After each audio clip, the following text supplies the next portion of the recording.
A day in my life ng inyong kamangyan dito sa Canada. Hello guys! Magandang araw! 40 days vlog ang unang araw ng ating A Day in My Life at kaya naman samahan niyo ako guys. And ayan, medyo matagal tayong hindi nakakapag-upload ng mga video at kaya naman sisimulan uli natin ngayon kaya samahan niyo naman ako guys. And ayan, kakagising ko nga pala dito at galing lang akong panggabi. And eto ang aking mga alarm kaya hindi ko na kailangan pang mag-set kaya kahit antok na antok ako kailangan kong bumangon. Yung tipong uuwi ka ng halos alas 3 na ng madaling araw tapos makakatulog ka halos alas 5 na and magigising ka wala pang alas 7 dahil may ganitong alarm at kaya naman ito nagre-ready na kami ng mga makakain namin ngayong breakfast at nagluto lang ako ng egg guys and ayan ang aming kuya ay sapat na sa toasted bread and meron akong fruits dito apple and cucumber na ready pero mamaya pa niya yung kakainin. Itong aming kuya ay napakahirap pakainin talaga naman sobra. Kaya naman sobrang payatot.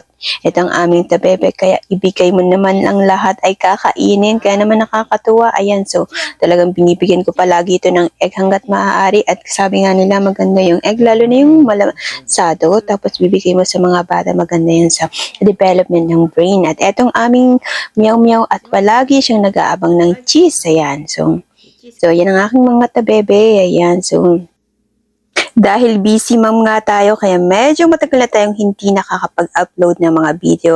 Kaya sana naman ngayon ay tuloy-tuloy na tayong makapag-upload ng video. At ito nga pala ang aming abangers ng cheese. Paborito niya yung cheese talaga.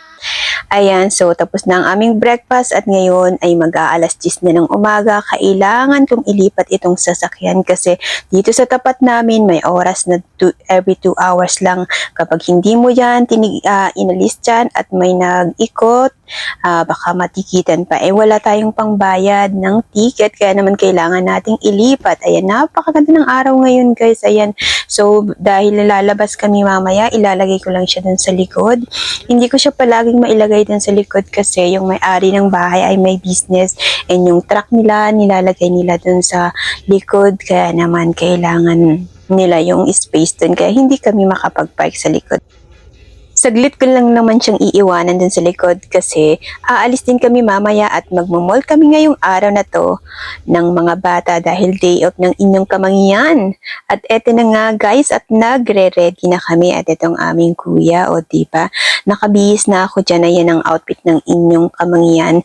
Pero kailangan ko munang unahin ng mga bata at mamaya mag-retouch tayo para naman medyo at least hindi tayo masyadong haggard at hindi tayo magmumukhang yaya ng ating Janakis. Ayan, so ito na ang aming tabebe. Ayan, so hilamos-hilamos lang muna sila ngayong araw na to at mamaya at para naman masulit namin na napakabilis ng araw baga. Kaya naman ay aalis kami ng medyo maaga medyo maaga, late na nga kami. Ang usapan namin ay alas 12 pero nga nakaidlip ako dahil sa sobrang pagod ko. Wala akong choice. Ayan, so yan, konti lang kasi yung tulog ko pero talagang tinatsaga akong dalhin yung mga bata kasi nga wala na kaming time. At eto na guys, nakaretouch na ang inyong kamangyan. O diba, medyo fresh ng konti tayo at hindi tayo mukhang haggardness. Anyway, etong outfit natin for today. Ayan, so, o diba? Okay na mga mamshi, right? Okay. Tara, samahan nyo kami at gagala kami ngayong araw na to sa mall at igagala namin kayo. Ang mall nga pala ay malapit lang dito. Pwede siyang lakaran pero dahil nga mamaya ay pagod na mga bata ay magdadrive tayo. And syempre, ayan. So, ready na tayo. Tara, let's! At ito ang outfit ng aming tabebe. O, diba? Ang sexy ng aming baby girl. At ayun ang aming kuya. So, napakaganda ng weather today. Mainit, kaya naka-sleeveless siya. Pero dinalahan ko na rin siya ng jacket niya kasi nga malamig sa loob ng mall kapag nagtagal ka at kaya naman eto sa labas naman ay kabaliktaran. So, ang weather today is I think is 24. Ganon siya kaganda ngayong araw na to. Fast forward at nandito na nga kami sa loob ng mall kaya tara samahan nyo kaming gumala ngayong araw na to. Sobrang excited na ng dalawa. Kahapon ko pa kasi sinabi sa kanila na pupunta tayo sa mall kasi nga off ni mama. And eto na nga, ayan ang aming kuya. And ang aming baby girl ay gusto nang bumaba. Ayan. At eto na nga at nagkita na ang aming mga bagets. Tingnan naman ang mga girls, napaka-sexy talaga. O, di ba, Baby Avery and Gia? Bang! O, di ba, sexy girls. Naka-mini skirt sila today. And super, super cute and pretty girls naman. Ayan ang aming kuya. At dito nga pala kami nag-stay sa Ice Palace kasi ang tita yan at Tita April ay pumunta sa loob ng store kasi may bibilhin sila doon and kaya naman dito muna kami dahil hindi sila mag-i-enjoy doon. At dito marami silang nakikita at napapanood at kaya naman mas mag-i-enjoy sila dito. Ayan, kapag mamsi ka talaga, ayan, kung saan sila masaya, masayang masaya ka na rin para sa kanila. Kung hindi lang doble, triple pa yung saya mo, ayan, tingnan mo naman sila. Ang lalaki na nila, parang kailan lang. Oh, so sweet Avery, so sweet to kuya. And napakahaba ng pasensya ng aming kuya sa aming dalawang baby girls na to. Ayan, so nag-i-enjoy sila dito. Ayan, habang naghihintay kami sa aming titas. Tuwang-tuwa ang mga kiddos ngayong araw na to at nakalabas na naman sila kasi hindi palagi kami nakakalabas. Ayan, minsan kasi talaga ay sobrang busy natin kaya naman wala tayong choice kung hindi isakripisyo yung oras natin sa kanila kasi kailangan din natin kumita. Alam mo naman, ang buhay dito sa abroad ay hindi madali. Ayan, so marami tayong bayarin na kailangan nating bayaran para makasurvive. Ayan, life is life. Pero syempre, we are super blessed pa rin din talaga. At ayan na nga at nakalipat na kami dito sa ibang store at dito naman muna kami sa malaking mirror. Ayan, o di ba? Tingnan natin kung sino ang mga pretty dito. Ayan, o di ba? Of course, lahat ay pretty at kasama na rin ang inyong kamangyan diyan at hindi tayo magpapahuli. Diyos, charot. Ayan, syempre, ganun talaga. Kailangan nating ma-appreciate. Minsan-minsan lang, ano gayon? Ayan, so, ayan. Nag-ayos tayo ngayong araw na to kasi medyo palagi tayong haggard kasi busy-busy tayo. And ayan naman, so, medyo fresh tayo ng konti ngayong araw na to. Minsan lang natin gawin yun kasi nga super busy tayo. Alam mo naman pag working mom ka, wala ka na rin halos time. At eto na nga at nagutom ng mga kiddos at kailangan naming tumingin ko nung kakainin at eto na si Jollibee. Oh, di ba? Pinoy na Pinoy ang aming kuya, isa sa pinaka-paborito niya tong Jollibee. Ayan, talaga nakakain siya ng marami kapag ito ang kakainin niya talaga.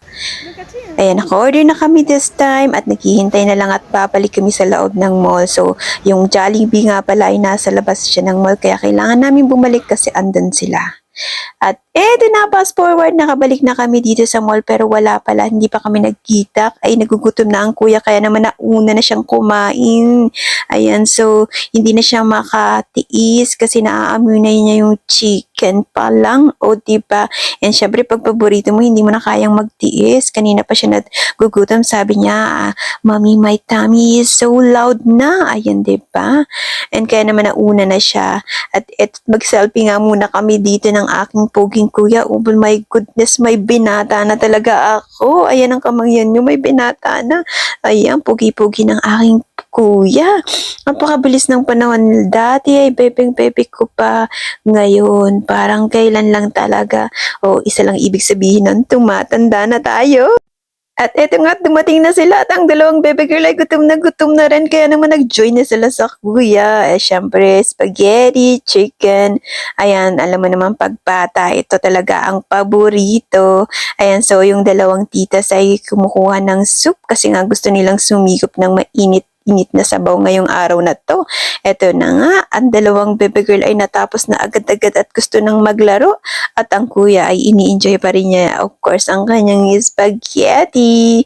Ayan. So talaga namang marami siyang nakakain kapag ito ang kanyang pagkain talaga. Oh my goodness, Pinoy na Pinoy po ang aming kuya. O, diba? At ayan ang aming mga baby girl ay talaga namang sobrang busy sa likod ng kuya habang ang kuya ay kumakain. Natapos na nga kaming kumain at kaya naman nandito kami sa paborito naming tambayan dito sa loob ng mall. Lagi kami ditong nagtatambay sa bridge dito, sa loob ng mall, sa may malakang bangka dito. Dito kami nagtatambay palagi at talaga namang tuwang-tuwa ang mga bata. Ay minsan nga ay matry namin aring malaking swan na ari at kung paano kung anong pakiramdam at mukha namang mag-enjoy ang mga bata. Hindi nga lang namin alam kung magkano pero sa susunod ay matatry din namin yan. And ayan, medyo malulobot na yung aking battery guys. Hindi ako nakapag-ready ngayong araw na to at kaya hindi ko naman na kayo maililibot pa.